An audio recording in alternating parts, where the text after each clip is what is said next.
Hey, what's up, everybody? Welcome back to the Splash City Basketball Podcast. I'm your host, Steve Hartman, and it's President's Weekend.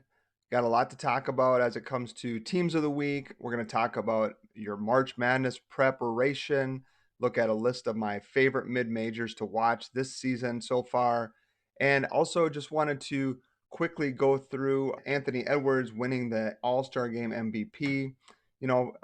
Watching back some of the highlights and some of the post game, it was really interesting to me because I think Ant has the ability to be the face of the league, like a lot of people want, and a lot of, in the media, it seems like really enjoys him. At the end of the day, the results need to start appearing on the court, and that means breaking through the Western Conference, getting to the NBA Finals, putting him on the national stage, the world stage in the NBA Finals, because he's kind of doing everything else that it requires. He's past the 10,000 point mark. He's rookie of the year. He's number one pick. Now he's All-Star Game MVP. Kind of feels like this is a step in the right direction for him. I know it's a somewhat meaningless award, somewhat meaningless game, but you could tell that some of the players were taking it pretty seriously last night. So I think it's interesting watching other players and the media react to him because he has this personality, right? And that's partly why I think you see the chemistry on the Timberwolves being so good. He mentioned teammate Jaden McDaniels again last night during his post-game interviews. And so anyway, yeah, I think it's an interesting step. It'll be fun to watch the Wolves come out of the All-Star break. Hopefully they got rested up a little bit. They're one of the few teams that doesn't do any load management, right? Like you never see these guys take days off just because. There's usually a reason. There's usually an injury or something bothering them that they don't want to linger. So coming out of the All-Star break, now that they've had a few days with Ayo Dosunmu to practice, I know Finch had talked about not having a lot of practice time in the month of January. So this Wolves stretch will be crucial. Sitting in fifth right now. Maybe they can get up to third or at least fourth. Get a home series in the first round of the playoffs would be ideal. But big stretch for them coming up. Also wanted to quickly mention the Gopher women's basketball team, 8th straight win, beating rival Wisconsin 83-60 yesterday. Again, another dominating defensive performance from them. Outside of a major collapse here in the last couple of weeks, they should be a solid NCAA tournament team. That win at Iowa was huge for them to get kind of a signature top 10 win to go along with a lot of really solid wins. And, as they get into kind of this positioning in the Big Ten postseason play, they should be able to rattle off a couple wins in the tournament as long as they're healthy and playing up to their potential. And then, looking at NCAA tournament seeds, they're 20-6. Last I checked, they were 13th in the net, but that can only have gone up because they have not lost a game yet. So, that gets them into the top, I don't know, top 5 seeds. They could be a 5 seed in the NCAA tournament, which would be huge for that program. Don Plitzowitz is absolutely a phenomenal coach, program builder, and she's doing it at the University of Minnesota. Fun to see Mara Brown. She had 20 points yesterday, and Amaya Battles finishing her career strong. So a lot of Gopher women basketball players who've stuck around, went through some difficult seasons, are seeing some rewards this year, and that's really fun to see for them. So anyway, with that, let's get into March Madness prep. I want to, again, thank you all for listening. Subscribe on YouTube, follow on Instagram and Facebook. And if there's anything you want to talk about, leave a comment, send me a message. I'd love to hear from listeners. And just as we get into kind of the crux of basketball season, what are the things you want to hear about? What are the things you want to talk about? I'm happy to do that. And I am working on possibly doing a live show for the first round of the NCAA tournament in March Madness, either the 19th or 20th. I still have to figure that out, but stay tuned for that because that will be a great time to join and talk and have some fun. With that, let's talk March Madness prep, some of my favorite mid-majors to watch. This is the Splash City Basketball Podcast. All right, folks, it's February 15th. That means we are 14 days away from March. And with that in mind, I wanted to go through some of my mid-majors to watch. These are mid-major teams, not high-major programs to look out for as you're making your bracket, as you're looking at March Madness. Teams to look for right now, so maybe you want to catch a game, see them on TV. Maybe it's a team you haven't seen before or heard about before. But these are the teams that I've seen and that I've read about and that I believe could make a run or maybe pull an upset in March Madness. So first off, we're going to start in the Atlantic 10 Conference with one of the best teams, not just mid-majors, but one of the best teams in the country, the St. Louis Billikens. They are 24-1 right now with their lone loss, a 1-point loss to Santa Clara. They're 12-0 in the Atlantic 10. They're ranked number 23 in KenPom, and they are elite offensively. They excel. They are number 39 in adjusted offensive efficiency. They're second in the nation in effective field goal percentage and first in effective field goal percentage defense. So doing it on both ends. A player you maybe remember from a couple years ago, kind of captured the nation's attention, is Robbie Avila. He's their center, also known as the Cream Abdul-Jabbar. He's averaging 18.5 points a game, but can stretch the floor. He actually followed Coach Josh Schertz from Indiana State after the 2024 season and transferred with him to St. Louis. St. Louis also has Trey Green, redshirt sophomore, averaging 12 points a game, former Xavier Musketeer, who transferred to St. Louis. And then they also have Dion Brown and Amari McCautry averaging double figures as well. So very balanced attack, which is why they're one of the most offensively efficient teams in the country. St. Louis Billikens, put them in your bracket. Maybe a second weekend team there. Another A10 team that I've been watching all year, really excited about, the VCU Rams. They're 20-6 right now, currently 46th in KenPom. They've gone through coaches through the years. Started with Shaka Smart. Most recently was Ryan Odom, who's now at Virginia. They still have that aggressive defense. They force turnovers. They generate easy transition baskets. They are led by Terrence Hill Jr., leading scorer at 14 points a game.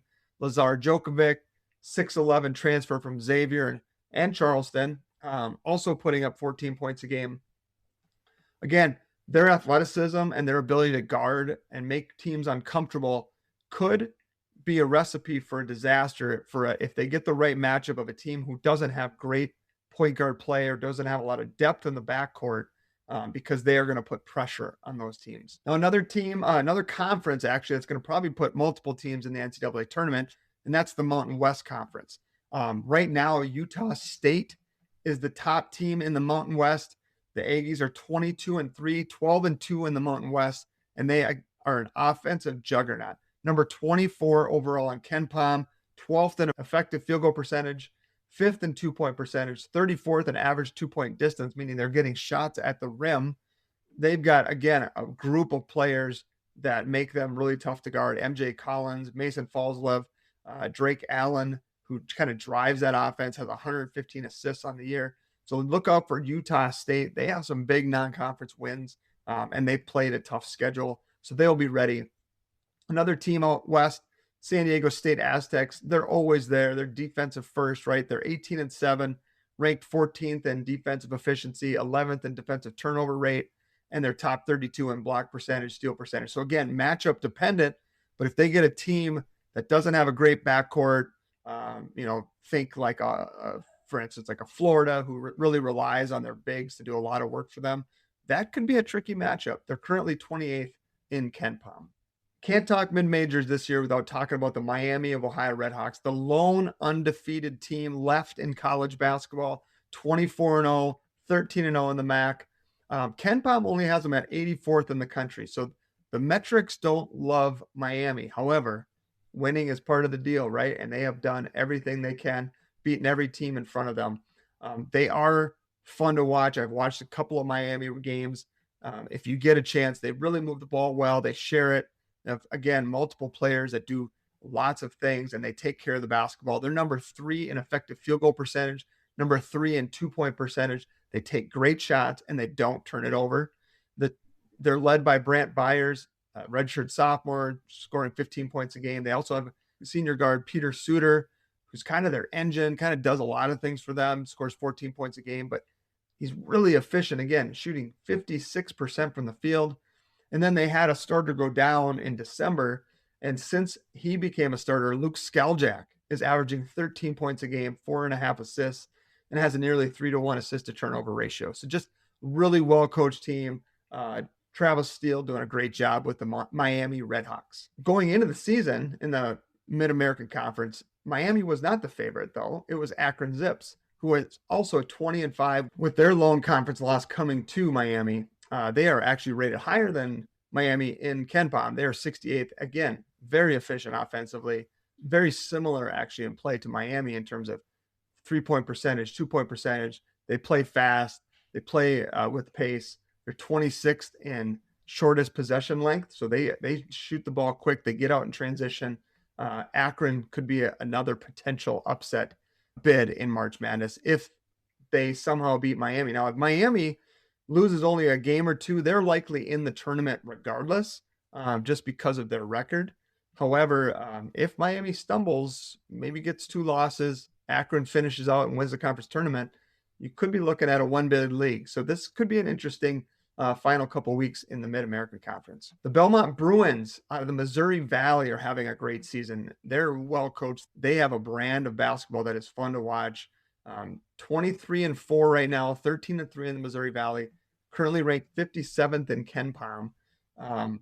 They are, if you remember the old Princeton teams, that's kind of how they play. There's a lot of back cutting. There's a lot of things that are difficult for high major teams to prepare for. So if teams come into the tournament and aren't disciplined defensively, Belmont could get them. They shoot 40% from 3 as a team. And in a single elimination tournament, all it takes is one game and Belmont gets hot and they could pull an upset. Look out for the Belmont Bruins. In the West Coast Conference, we always talk about Gonzaga. For this exercise, I don't consider Gonzaga a mid-major. They operate as a high major program. So let's talk about the St. Mary's Gales. They're 23-4, 12-2 in the league. They did lose to Gonzaga, and they also lost to Santa Clara, who we'll talk about in a second. But they have a number 29 ranking in KenPom. They are a top 25 defense. They're 14th in effective field goal percentage defense, 8th in giving up offensive rebounds. So they can play defense in the tournament, and where that defense will travel regardless of where they play. And then a half game ahead of St. Mary's is Santa Clara Broncos. They're 22-6, 13-2 in the West Coast Conference, ranked 39th in KenPom. They are 11th in points from 2-point range. They like to turn teams over because they're 18th in turnover percentage, and they rank top 60 in both offensive and defensive efficiency. So Santa Clara is just a good team all around. They have some size. They have a guard, Christian Hammond, who can get buckets when they need one. He shoots 50% from the floor. They only have really one bad loss on the season. That was to Loyola Chicago. Otherwise, they lost to St. Louis by 1, Gonzaga twice, New Mexico, and Arizona State. All pretty good losses when you're considering them for an at-large bid. So I think the West Coast is likely to get 3 teams in the NCAA tournament.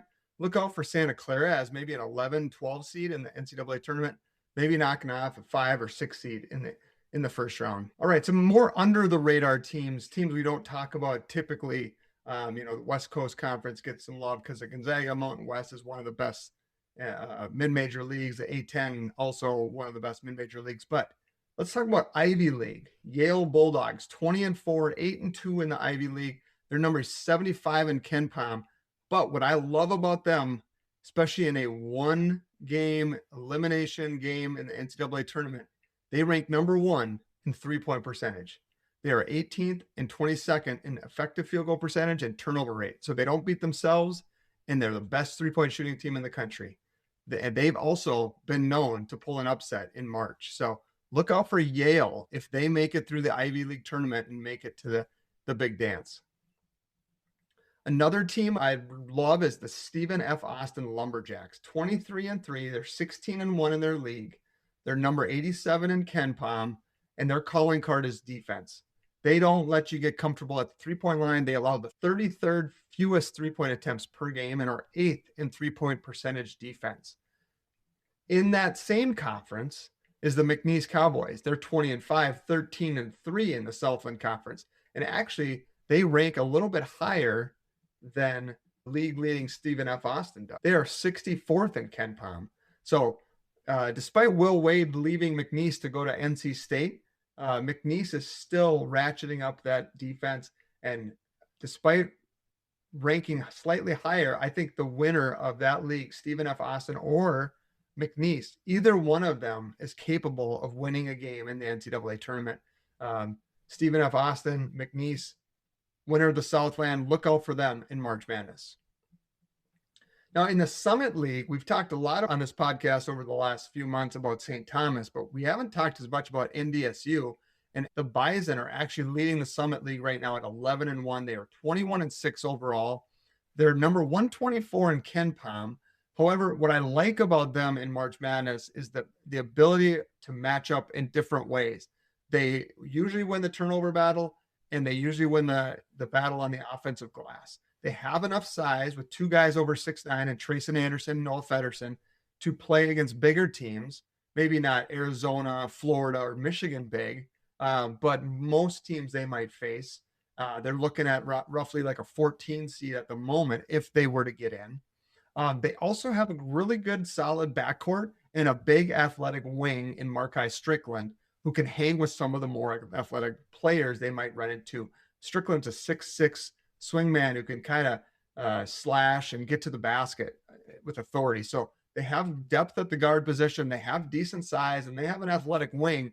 I think NDSU could be a trendy pick if they're in that 13, 14 seed range, depending on the matchup. All right, so my last couple teams, let's talk about the American Athletic Conference, Tulsa Hurricane and the South Florida Bulls. Tulsa's 20-6. They're 8-5 in the American. They're number 61 in KenPom. They're number 8 in the country in three-point percentage. So that's why I like Tulsa. South Florida actually is leading the American at 10-3 in the league and 18-8 overall. They are number 60 in KenPom. So just one spot separates the two of them. South Florida has a win over Utah State, which is a really nice win. South Florida's got something going. They are averaging about 90 points a game in the season, and they've had 6 games where they've scored 100 points this season. So they play at frantic pace. They launch a lot of threes, and they hunt the offensive rebounds. So again, matchup dependent, but South Florida and Tulsa both could be potential upset picks in the first round of the NCAA tournament. To finish up, let's talk about the Big West. Hawaii Rainbow Warriors, love the name, love that Hawaii's good in basketball. They're 18-6 right now, 10-4 in the Big West, tied with UC Irvine in the league. Hawaii is number 104 in KenPom. Irvine is 114. Both very good defenses. Hawaii's number 8 in effective field goal percentage defense, top 25 in all shooting percentage defense metrics. UC Irvine, eerily similar. Like when you look at the two side by side, they almost look like the same team, same record in the conference, same defensive emphasis. So those two are teams I like to look for in March Madness as well. And lastly, out of Conference USA, Liberty Flames, they're 22-3, 10-1 in Conference USA, 89th in KenPom. They have the 10th best turnover rate in the country, and they are 7th in three-point percentage and two-point percentage, and 20th in two-point distance, meaning they get quality shots from 3, and they make them, and they get easy baskets close to the hoop. They get to the rim, which allows them to put pressure on the defense to open up for those three-point shots. Liberty also has a nice win over Dayton, and Dayton's a pretty good A-10 team. So look out for Liberty. That's a big rundown of a lot of teams. There's even more I could go into, but I don't have all the time in the world. But as we get closer to March, as these conference tournaments heat up, we'll start talking more about specific matchups in the tournament. But just as you prepare these next 2 weeks, keep an eye on these teams. They could be your upset picks in your bracket in March Madness. Look out for this group of mid-majors across the country. All right, it's Sunday, so that means it's time for my teams of the week. Minnesota boys basketball, small college basketball in the state of Minnesota. Let's start with Class 4A. I'm taking the St. Paul Central Minutemen, 21-2. They've all but wrapped up the St. Paul City Conference by sweeping St. Paul Johnson this season. They've won 13 games in a row and finished their regular season with Humboldt and Como Park this week before wrapping up with Minneapolis Southwest on the 27th. Unfortunately for the Minutemen, they're in the brutal Section 4 of 4A with number 1 Tartan and traditional powers Cretin-Durham Hall and Eastridge, which means they could be a 21-2 season right now and end up as the 4th seed in the section. But the St. Paul Central Minutemen are my team of the week in Class 4A. In Class 3A, my team of the week this week is the Northfield Raiders. 19-3, the Raiders have won 4 of their last 5, including winning both games last week, completing sweeps over Austin and Winona. Northfield is led by Caden Oakland, a South Dakota State football signee who's averaging 21 points a game.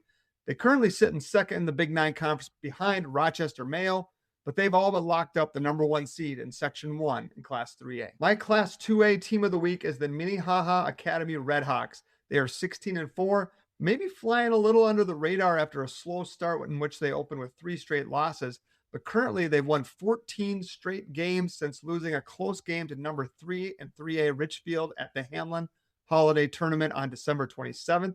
Kellen Trope, 6'8" sophomores averaging 18 points a game and nearly 8 rebounds a game. 8th grader Carter Cupido, yes, son of former Gopher quarterback Brian Cupido, is starring for those Redhawks. In Class 1A, my team of the week is the Dawson-Boyd Blackjacks. They are 20-3. They are the defending Class A champions, and they're looking to get hot at the right time. They're averaging 87 points a game in their last 11 games, with their lone loss in that stretch an 81-80 loss to number 3 Class B South Dakota De Smet. The Blackjacks are led by the 1-2 punch of Gunnar Leibel, a 6'1" point guard who's averaging almost 25 points a game, and 6'4" Jackson Hasted. Dawson-Boyd hopes for revenge from their lone section and lone conference loss against Central Minnesota Christian this week before taking on one of the top teams in AA, Montevideo, to end the season. Section 3 in Class A is absolutely loaded with 4 of the top 16 teams based on QRF rankings.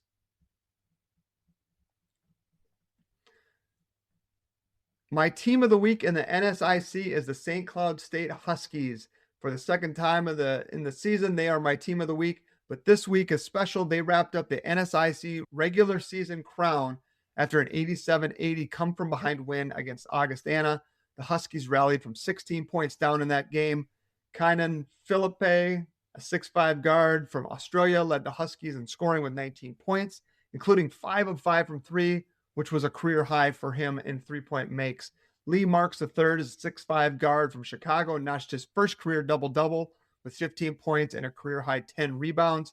The Huskies are 18-2 in the NSIC, with games against Concordia St. Paul and Winona State left to go.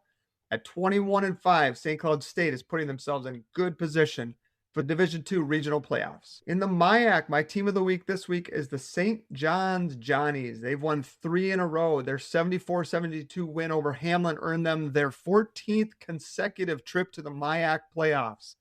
Freshman guard Peyton Padani from Anoka, Minnesota, led all scorers in that game with 17 points, and Vincent Hilsheim, a Hopkins grad, followed with 15. League-leading Gustavus finally lost their first conference game at Carleton and thus wasn't quite able to clinch the regular season crown. They will have 2 opportunities this week to do so. The MIAC playoff field, though, is set. Seeding is still to be determined. Gustavus, St. Olaf, Carleton, St. John's, Concordia, and Augsburg are in the MIAC playoffs. So that's the landscape across Minnesota and boys basketball and small college basketball as of February 15th. So those are my teams of the week. Earlier we talked about mid-majors to watch as you prepare for March Madness and the NCAA tournament. I want to thank you all for listening. Thank you for being a part of the Splash City Basketball Podcast community. Follow me on Instagram. I do a lot of videos there and a lot of commentary there. Subscribe on YouTube. And if you are a Facebook user, you can follow me there as well. And again, leave a comment, leave a review. Let me know how you think the show is going. Let me know anything you want to talk about. Happy to do that in the next few months here as basketball season really cranks up. As my son will probably tell you, I continue to count down the days until March 1st, which I call the greatest time of the year. But, we've got a lot of fun things going on in the state. We got girls and boys state basketball tournament playoffs starting pretty soon here. I think the girls might be end of February. And then you get into conference tournament championships. The Gopher women are going to be in the NCAA tournament. And then you also have the Timberwolves making a push again in the NBA playoffs as they sit in 5th right now. So great time of year, great time to talk basketball. Share this with your friends. I appreciate you listening again. Thanks to everyone. Have a great week. I am traveling for work, so it might be a little bit lighter on information this week, content on socials, but we'll be back next Sunday for another episode of the Splash City Basketball Podcast. Back in that bag again.